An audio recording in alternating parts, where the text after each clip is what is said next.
Deshumanización en el ejercicio de la medicina, hacia una solución.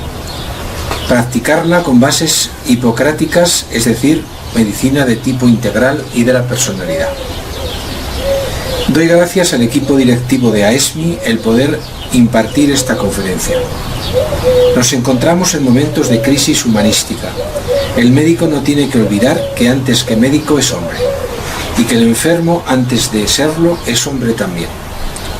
El contacto entre ambos debe realizarse desde un plano humano y, sin embargo, como está siendo demostrando en esta pandemia, la solidaridad entre hombres y mujeres de nuestra sociedad, puesta a prueba, ha respondido con multitud de ejemplos de ayuda desinteresada, lo que nos hace sentirnos optimistas de lo que voy a exponer aquí, de manera que pueda ser esta situación reversible y poder ampararnos a una sanidad más eficiente y justa, teniendo no obstante nuestros políticos que saber dotarla de los recursos necesarios e imprescindibles para que pueda responder con eficacia en un futuro a los retos que ha supuesto esta actual crisis sanitaria, sin que sea otra vez nuestros sanitarios los paganos y cenicientos, ya que con su abnegada y sacrificada labor han pagado por ello hasta con sus vidas.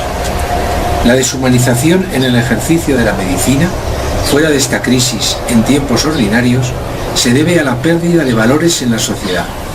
Esta es una realidad que palpamos todos los días, debiéndose a diversos factores. Uno de ellos, la falta de tiempo de los profesionales para atender a los pacientes, dado que un interrogatorio correcto con el paciente es fundamental y básico para el diagnóstico y constituye una parte esencial, pues de ella depende la confianza del enfermo. No trato de culpar a nadie, ni a los compañeros médicos, ni a los pacientes en general, nuestro público, sino la deshumanización que se genera en el sistema de salud, pródigo sí en recursos tecnológicos, pero deficiente en la relación humana. Uno de los efectos que da lugar la práctica sanitaria actual es la medicina defensiva, salida a la que acude el profesional ante el temor de ser denunciado por no ejercer una buena praxis. El sistema actual es rígido y exige al médico en muchas ocasiones anteponer la eficacia a la propia atención humana al paciente. Es bueno controlar el gasto, aunque es preciso que este no sea el único parámetro a tener en cuenta. Nunca se debió perder el concepto del médico de cabecera, pues el contacto del facultativo con el enfermo beneficia el propio diagnóstico y tratamiento.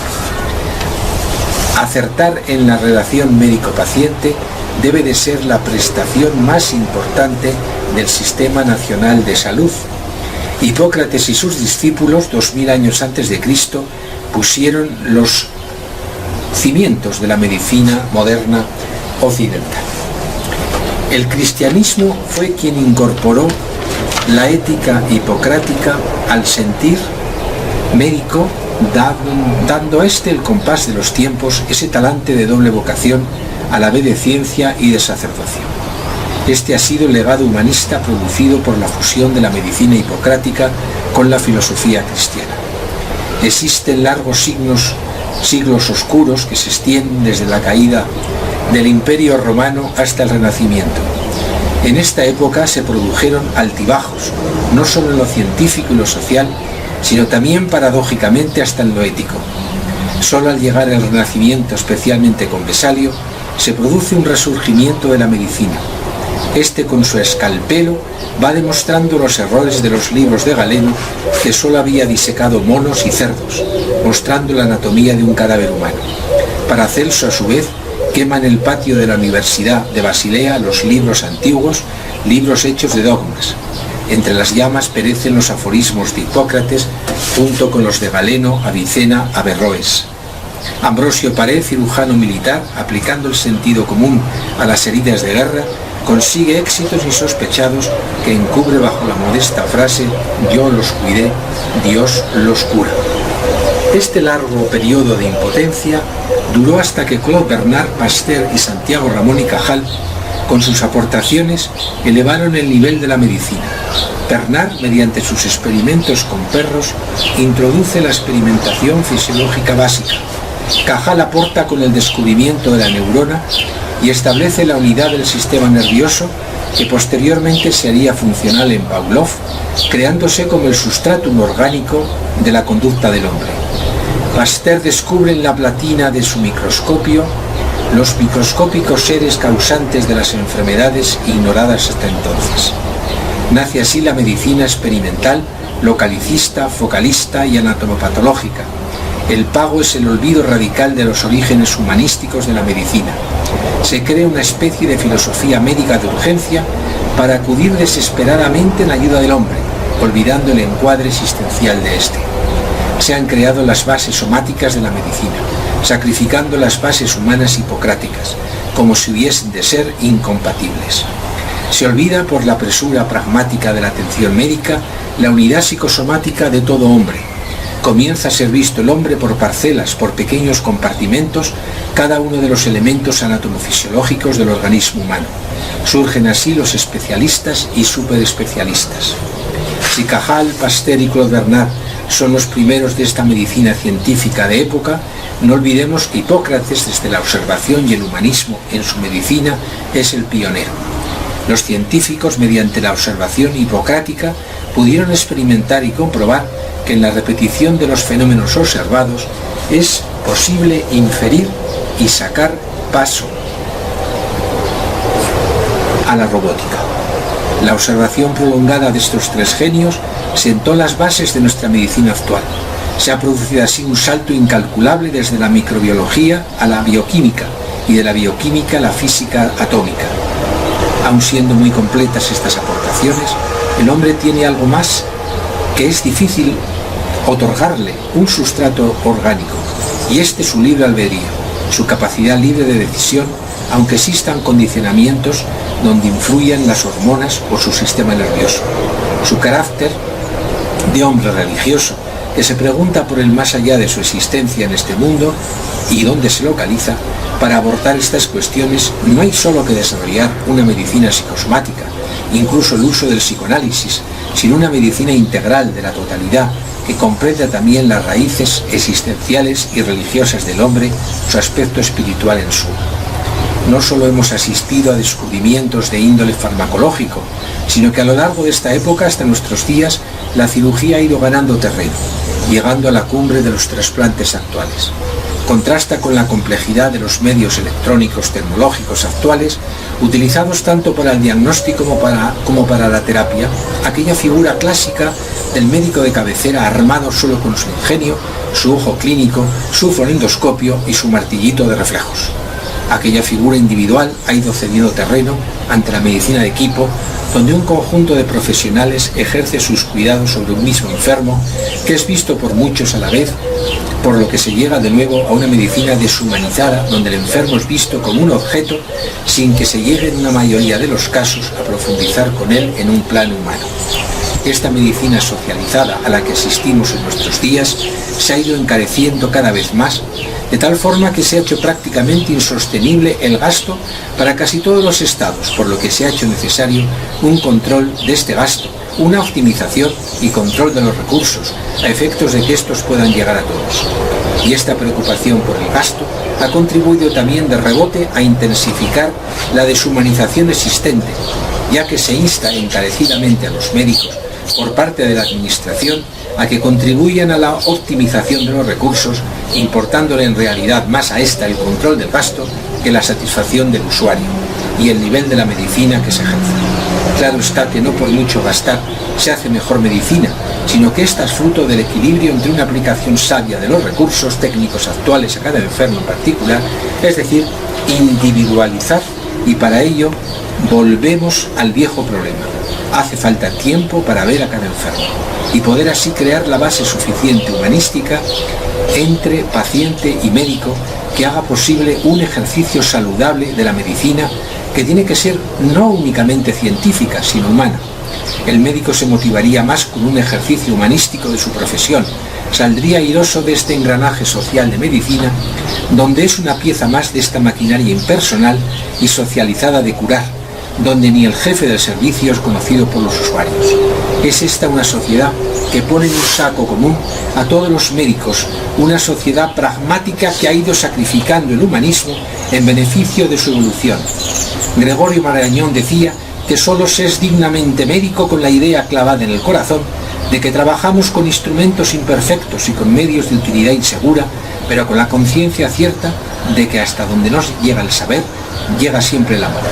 El enfermo nos pide, además de competencia, comprensión y trato cordial. En segundo lugar, puede que al interrogarnos descubramos carencias y por ello sintamos miedo de hacerlo, y así poder escudarnos en el sistema por nuestra falta de generosidad, comprensión y cariño. Hemos olvidado estas premisas, y no solo los médicos, sino también los pacientes, sobre todo si se trata de obtener una compensación económica tras una denuncia de una aparente mala praxis, actuación médica. El profesional ante esta situación no debe de escudarse en una medicina de tipo defensivo, medicina constituida a base de solicitar una multitud de pruebas que suplan en una mayoría de casos la falta de atención personal al enfermo, a efectos de defenderse ante los tribunales de posibles denuncias. Lo lamentable es que los jueces, al no ser médicos, valoran más pruebas protocolizadas que el diagnóstico correcto, efectuando al paciente y a su asistencia personalizada. Valoran más la cantidad que la calidad en la atención. Fruto de esta medicina técnica es la judicialización de la medicina a que estamos asistiendo. Es necesario por ello el consentimiento informado, ya que el paciente tiene que aceptar las pruebas u operaciones a que va a ser sometido, pero este consentimiento jamás debe sustituir la confianza que el paciente tiene que tener a su médico. Lo que ocurre es que en la mayoría de las ocasiones, en esta medicina socializada en que nos movemos, los pacientes ya no eligen médico, ya que al sentirse enfermos entran en un sistema burocratizado en extremo, donde se ven asistidos por médicos que no conocen y que por lo general se encuentran sobresaturados de trabajo, con lo que la atención personalizada no se realiza en condiciones óptimas. Y es que interesa más actualmente la cantidad que la calidad. Pasamos en consecuencia de un pragmatismo y tecnicismo a la práctica de una medicina deshumanizada. Esta situación acaba también por pasar a la larga factura al propio médico, produciéndole una desmotivación profesional. El médico queda robotizado, sujeto a protocolos estrictos que le defiendan caso de denuncias y viendo en la mayoría de las ocasiones al enfermo como un posible, entre comillas, enemigo, o al menos como un no amigo, que puede producirle muchos problemas. El paciente también sufrirá esta situación, pagan justos por pecadores, de tal forma que si le falta el afecto del profesional sanitario que le atiende, su estancia en el hospital, muchas veces antesala del tránsito, quedará como una amarga experiencia hasta los últimos instantes. Es necesario que se enseñe al estudiante desde la carrera estos aspectos llamados paramédicos, que es importante conocer. De esta forma, los futuros médicos sabrían plantear estas situaciones. Expertos en el tema del dolor comentan que es necesario entre los profesionales el intercambio de experiencias pertenecientes a diferentes disciplinas que desde su posición tratan el dolor. Forman parte de las llamadas medicinas complementarias. Desde una perspectiva científica humanista, la medicina, la psicología, la filosofía y las medicinas complementarias confluyen en un intento integrador de respuesta a esta realidad del hombre. La acupuntura, la homeopatía, la homotopsicología, la terapia neural, la sofronización, entre otras varias, se han utilizado para tratar el dolor con muy buenos resultados. Desde estas disciplinas, la visión del enfermo es más unitaria, dedicándose además más tiempo al paciente que en la medicina tradicional. No solo en la medicina hospitalaria, sino también en asistencia primaria, se evidencia este proceso deshumanizador. Los médicos intensivistas, al mantener una estrecha relación con el paciente, se encuentran muy sensibilizados hacia esta problemática. Hay que ir hacia una medicina intensiva más humana y más justa, comentan muchos compañeros intensivistas. Se ha perdido en definitiva calidad en la relación médico-paciente. Se ha perdido asimismo la forma de hacer la medicina desde la observación. El médico debe informar a los familiares adecuadamente, ya que en muchas ocasiones estos tienden a desentenderse de la realidad. Los médicos de asistencia primaria se quejan de que solo hacen asistencia y burocracia. Manifiestan que soportan un estrés que repercute no solamente en su salud, sino en el paciente a través de posibles errores profesionales. Comentan que al médico de familia se le forma para ofrecer calidad, pero se le exige cantidad. El médico general e incluso el especialista no pueden hoy día desarrollar todo su potencial, entre otras cosas por la presión asistencial. De ahí la importancia de conceder un tiempo suficiente para relacionarse médico y paciente. Se corre el peligro de convertir al médico en un técnico, en un ser robotizado que siga al pie de la letra los protocolos sin individualizar los síndromes en cada paciente, por miedo sobre todo a errar. Esta medicina defensiva nace de la fuerte presión asistencial que limita el tiempo que el médico puede conceder a cada paciente. Tengamos en cuenta además que el médico general no solo debe de realizar asistencia, sino prevención, y además debe de seguir formándose de manera ininterrumpida a fin de investigar. Para todo ello debe de estar motivado, disponer de tiempo, tener una estabilidad profesional y recibir un salario adecuado, que en España es de los más bajos de Europa. El médico necesita además disponer de una carrera profesional. Los gestores de la sanidad tienen que planificar correctamente los recursos sanitarios para hacer posible la práctica de una medicina más humana. Existe el peligro de que en un afán por la reducción de costes se relegue a un segundo plano el carácter primordialmente asistencial de la profesión médica. El propio médico debe de ayudar a gestión racionalizando el gasto, utilizando adecuadamente las nuevas tecnologías, pero esta cuestión no debe de hacerle relegar su carácter profesional y atender con todas las garantías al enfermo. Para ello, volvemos a repetir, necesita tiempo y motivación profesional. La administración tiene que contrastar más médicos para la asistencia y la prevención, y de esta manera se rebajará la presión asistencial, y este mayor coste inicial desembocará a un medio y largo plazo en un ahorro sanitario, ya que siempre es más barato prevenir que curar, además de conseguirse un mayor nivel de satisfacción tanto para el paciente como para el propio médico. En asistencia primaria hay que hacer posible que la entrevista médica sea al menos de 10 minutos, tal como solicitan los propios médicos. Los 6 minutos actuales de media son totalmente insuficientes. Para hacer posible estas demandas, la administración tendría que contratar a más médicos. Habría que pasar de un médico de familia que existe en la actualidad por 2.000 a 2.500 habitantes a uno por 1.200 a 400 habitantes. Los defensores de esta propuesta afirman que con tal medida aumentaría la calidad de la asistencia, se ahorraría dinero y disminuiría el paro. La actual situación impide esta buena relación, además de permitir un mayor número de errores, desmotiva al profesional e impide que éste pueda formarse adecuadamente de una forma continuada y dedicarse a la investigación. Comentan que la presión asistencial a que se ven sometidos hace que su trabajo sea burocrático y quede reducido mayoritariamente a rellenar recetas. El tiempo a asignar a cada paciente tendría que ser en función de su patología y necesidades. De esta forma el nivel de satisfacción sería alto y no solo para los pacientes, sino para el propio médico. Un paciente insatisfecho sobrecarga la sanidad. Por ello, algunos compañeros propugnan 15 minutos por paciente o limitar el número de pacientes a 20 por cada 5 horas, dedicar 30 minutos cuando se trata de la primera consulta y 20 cuando es la segunda. Los diagnósticos se realizarían con mayor certeza y mejores resultados de salud.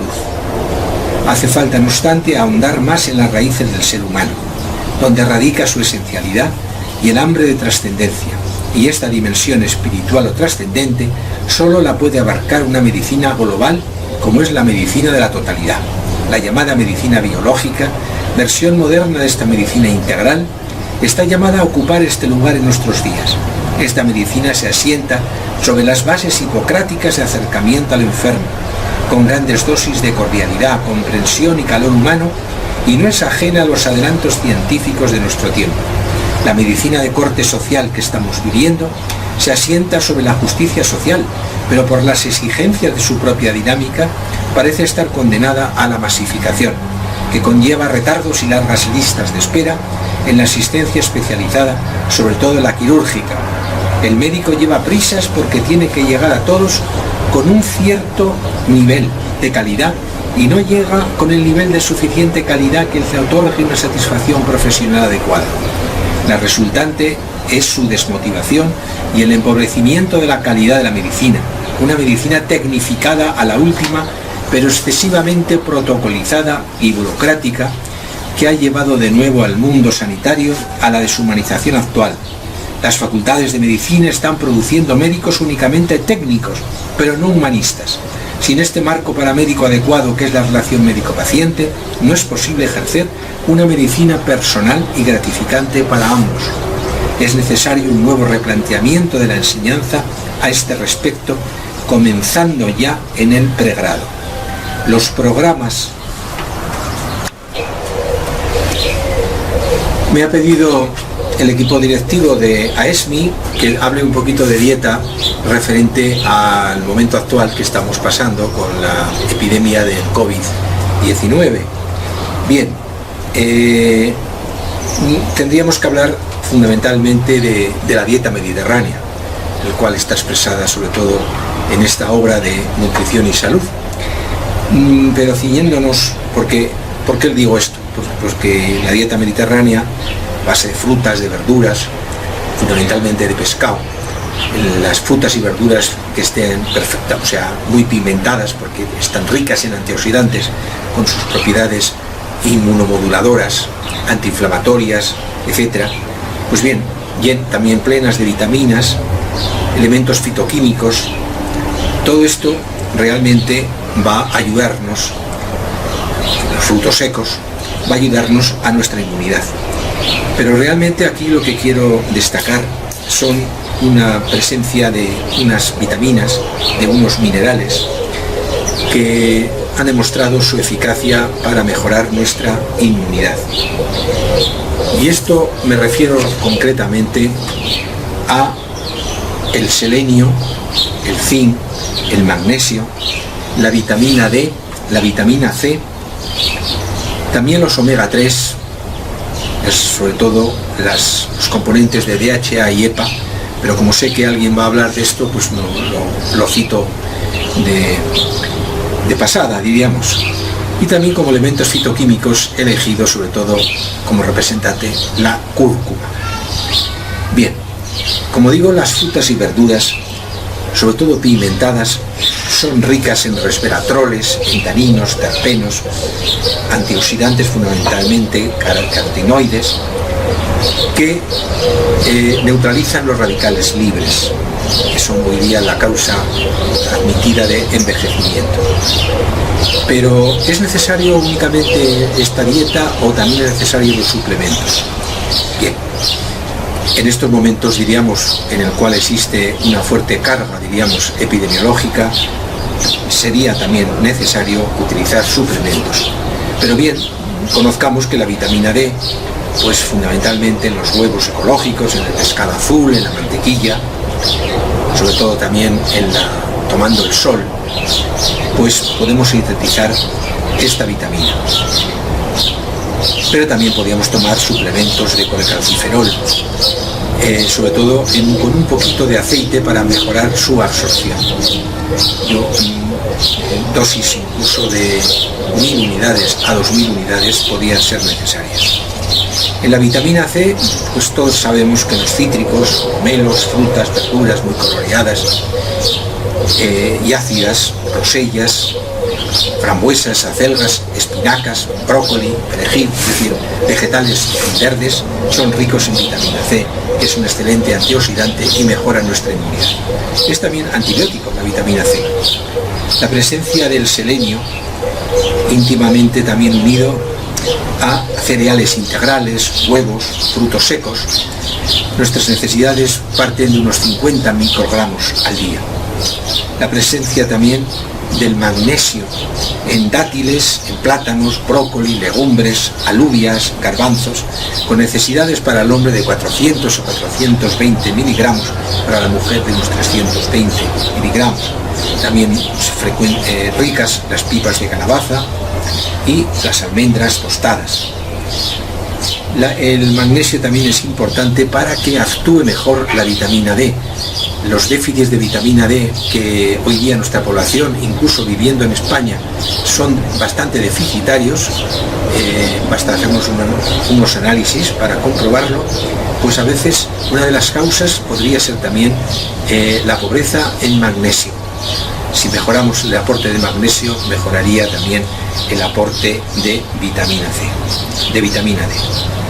La presencia del zinc, también excelente mineral para regular la inmunidad en esta epidemia. En marisco, en ostras, en gambas, en lentejas, también cereales integrales. Bien, como hemos comentado también, los omega 3, DHA y EPA, sobre todo pasan la barrera hematoencefálica y mejoran nuestra función psicocognitiva, pero regulan las prostaglandinas, son antiinflamatorios, mejoran también nuestra inmunidad, mejoran cardiovascularmente. Es decir, ya me lo dejo aquí porque sé que se ha tocado este tema. Evitar sobre todo también los alimentos de tipo procesado, los azúcares, las harinas refinadas, los lácteos de producción industrial. No tengo tiempo para explicar todo esto ni tampoco comentar únicamente la llamada comida basura, la fast food, que puede, con aceites diríamos recalentados, presencia de radicales libres que alteran diríamos nuestra inmunidad. Y luego fortalecer también nuestro sistema inmunológico, quiere decir actuar en una actividad física moderada, tomar el sol, al aire libre, tener un descanso adecuado, un sueño reparador y que gestionemos sobre todo el estrés, la preocupación. Sobre todo en esta época de epidemia nos llenan de miedo, de pánico. Efectivamente, este virus ha hecho que el pánico inunde nuestras personas, pero todo esto deprime nuestra inmunidad. Incluso hoy día nos colocan el bozal. Realmente tenemos que guardar esa distancia social, pero tampoco vivir con ese miedo, con esa preocupación excesiva, porque realmente nosotros tenemos que ser dueños de la situación y no que la situación se adueñe de nosotros. Y me queda ya muy poquito tiempo para comentar de los elementos fitoquímicos que también son ricas en nuestra dieta mediterránea. Pero quiero citar también teníamos el jengibre, ¿verdad? Y la cúrcuma, son unos rizomas. Se pueden utilizar también en el condimento, el clásico curry. Lo que pasa que necesitan para su absorción la pimienta negra. Y no es igual el tomarla, diríamos, en polvo, el tomarla en lo que es la raíz, necesitarían unos 60 gramos, en polvo unos 15 gramos, pero tampoco sabemos medir bien estas cantidades. Incluso aconsejan también tomarla con aceite de oliva para mejorar su absorción y sobre todo con pimienta negra. Aquí sí que yo recomendaría los suplementos, siendo convenientes sobre todo de 400 a 600 miligramos cada 12 horas o bien incluso 3 veces al día. En total pues unos 1000 o 1500 miligramos al día. Y cito únicamente la riqueza de la cúrcuma en zinc, fíjense, en magnesio, en vitaminas B3, B6, en la vitamina E, que también es antioxidante, la vitamina K, gracias a la presencia del turmunerol y de las curcuminas, que son sus principios activos. Actúa como antiinflamatorio, como antioxidante, anticáncer, sobre todo porque incremente el glutatión, que combate los radicales libres, mejorando nuestra función hepática y protegiendo, diríamos, también nuestra inmunidad. Sobre todo interacciona con multitud de genes, favoreciendo las rutas metabólicas, la expresión génica, lo que se considera con el término epigenética. Es antiinflamatoria, protege las prostaglandinas, con lo cual protege también nuestro sistema inmune, aparte que se emplea sobre todo pues, en enfermedades autoinmunes como la artritis reumatoide, también incluso en cáncer, se han hecho experimentos, sobre todo en experimentos animales, como protege del inicio de la progresión, incluso de las metástasis. Evita las nitrosaminas, inhibe enzimas que en el cáncer, inhibiendo las angiogénesis y el factor de crecimiento epidérmico. Sobre todo se han utilizado en los cánceres de próstata, de mama, de piel, de estómago, de hígado, y también fundamentalmente en otras afecciones, en las dispexias, en el síndrome del intestino irritable, y mejora también la función renal, en hígado, la función cardiovascular, en EPOC, en las bronquitis, en la piel, en las irritaciones de la piel, en cefaleas, en fibromialgia, propiedades también antiinfecciosas como el Helicobacter pylori, Candida albicans, enfermedades sobre todo porque atraviesa la barrera hematoencefálica, en enfermedades neurodegenerativas se han utilizado, en Alzheimer, esclerosis múltiple, es decir, en cáncer ya hemos comentado, se han hecho incluso experimentos como reduce el tamaño. Realmente es una joya la cúrcuma y la he querido poner como una expresión de los elementos fitoquímicos de que nuestra dieta mediterránea es de tanta utilidad. Muchas gracias por su atención y sobre todo conservemos el ánimo y superemos el miedo.